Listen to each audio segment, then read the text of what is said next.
It's down to the wire again on highway funding. Jobs report shows stagnation and Indiana probes a highway asphalt mess.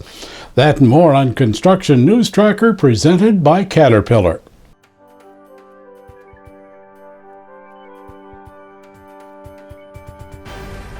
Just 2 weeks remain before the Highway Trust Fund Authority runs out. Conflicting positions from Capitol Hill highlight the latest dilemma as a last-minute effort to secure a long-term, at least 6-year funding mechanism is worked out, with both houses of Congress in turmoil over other significant issues. It appears that yet another short-term authorization could be the outcome. The government's jobs report for September indicates a stagnant effort to find new openings. Statistics show a meager 142,000 new jobs created, while the construction sector managed to secure only 2,000 more positions. Despite the unemployment rate holding at 5.1%, the number of unemployed people continues to grow. It appears as though flaws in asphalt mix is the cause of nearly $71 million in poor highway resurfacing in Indiana. The state DOT lab is poring over samples extracted from 200 highway projects to find the answer. Contractors and Indiana officials may be squaring off over the outcome. As a determination over the state's rules on additional recycled asphalt or insufficient use of petroleum binder is found as the answer. The net result is that lifespan of the affected roads is 30% shorter than expected and will crack and crumble years ahead of schedule, costing even more money down the road. A $2 billion fertilizer plant at Port Neal, Iowa, near Sioux City, is a hive of activity. Ground was broken in 2013 for the massive facility, the single largest capital project in state history.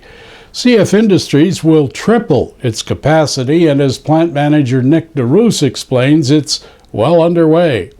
We're in the process of building a new anhydrous ammonia plant, a urea synthesis plant with a granulation portion, and then also storage facilities for ammonia and urea. And we're looking forward to completing this new expansion sometime in the middle of 2016.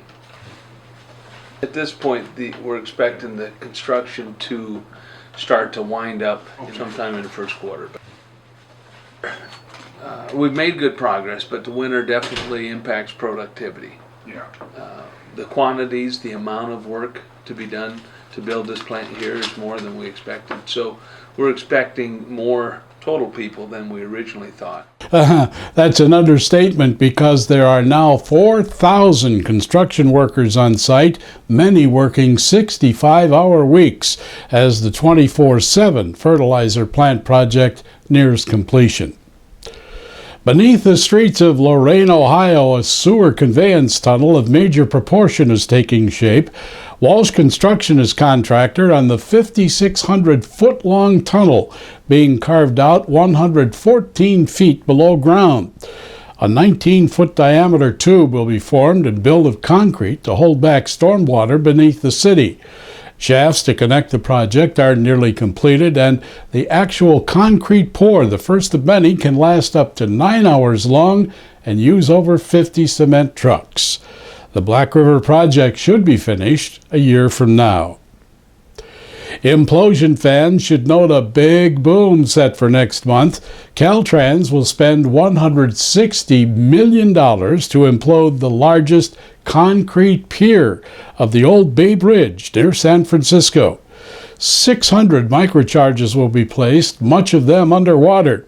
Caltrans reports it'll also place a large construction mat over the top of the pier, as promised to environmentalists, to minimize the debris into San Francisco Bay. It's all set for November 7th, and there will be a video feed for those who can't attend the boom. Finally, the difference between genius and stupidity is that genius has its limits. This is Construction News Tracker, watching over the industry that makes the world a better place, presented by Caterpillar and produced by 4constructionpros.com. We can be found on social media, Twitter at #ConstructionNews, and Facebook facebook.com/construction news, as the streaming web never ends.